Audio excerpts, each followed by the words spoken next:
Hello friend, आपण मैंने केमती अच्छा ममता किचन को आपण मानक स्वागत। आज आसतु भेंडी रे गोटे मस्त रेसिपीटे बनैबा। सेटा हला भेंडी कटा। देखंतु भेंडी की भल भाव धोईकी एमती काटी नहीं जाइए। एपटे आमर पैन गरम हो गलानी। से 2-3 चामच तेल पकेबा। मुझे रिफाइन तेल यूज करछि कहीं आम बिना पियाज रसुण रे रेसिपी बनैबा। तापर आम से 2-3टा सुखिला लंका को छिड़ीकी पकेबा। अध चामच जीरा और अध चामच पंचु फुटण ये आम बघारिबा। पंचु फुटण पकेले भेंडी खटार बास्नाटा बहुत बढ़िया आसिबो। तापर आम से किछि भुसुआ पत्र पकेबा। खंडे अदा को मुझे धोईची ताको आम ग्रेटर रे कोरी नबा। देखंतु आपण माने चाहिले भी छेचिकी अदा को यूज कर परिबे, किंतु कोरेई देले बहुत भल टेस्ट आसिबो। देखंतु अदा पकई सारा परे आमे मीडियम टू लो फ्लेम रे और अदा को टिके ब्राउन कलर हवा जाए भाजी नबा। तापरे आमे जो भेंडी काटिकी रखिले ताको पकेबा। भेंडी को ब्राउन कलर हवा जाए भाजी नबा। जदि मो रेसिपी आपण मानकु पसंद लगे ताहले please please like and subscribe करने को जमा भूलिबेनी। आपण माने मो वीडियो को को जगार देखुछंदी मते कमेंट बॉक्स रे निश्चय जणाइबे। आपण मानकु मो रेसिपी केमती लागुची ता भी मध्य कमेंट बॉक्स रे जणाइबे। अच्छा कहले आपण माने भेंडी खट्टा केबे बनैचंदी?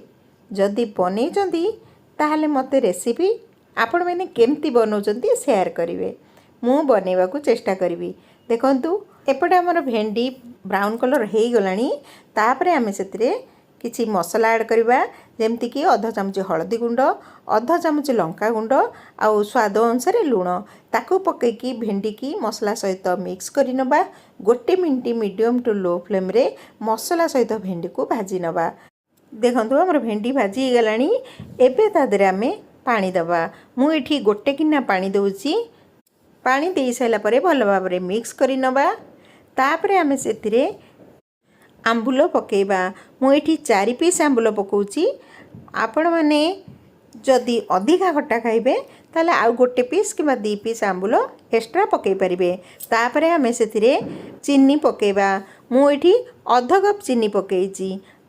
भल करी मिक्स करि नबा। तापरे ढांकुणी बंद करिकी आमे भेंडी सिजिबा जाए मीडियम टू लो फ्लेम रे बसेबा।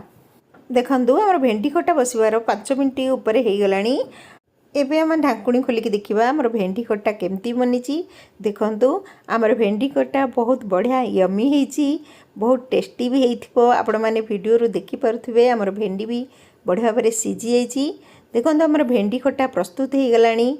एबे हमें भेंडी खट्टा को आहुरी टिके टेस्टी बनैया पई मो एठी अध चामच रो कम जीरा लंका गुंड पकेइची। एटा ऑप्शनल, आपण माने चाहिए पकेबे नहले ताको स्किप करि नेबे। तापरे आमे ताको भल भाबरे मिक्स करि नबा। देखंतु हमर भेंडी खट्टा प्रस्तुत हे गेला। एबे गैस को बंद कर दबा। गरम गरम सर्व करिबा। आपण मानकु मो भेंडी खट्टार रेसिपी केमते लागिला निश्चय कमेंट बॉक्स रे जणेबे। एही रेसिपी को आपण माने भात रुटी पिठा सबुथरे खांतु, बहुत मस्त लागिबो। भेंडी खटार रेसिपी को निश्चय घरे थरे ट्राए करंतु, देखिए समस्त को पसंद आसिबो। पुणी आसबि आ गोटे नुआ वीडियो सहित नुआ रेसिपी नहीं कि से तो जय जगन्नाथ।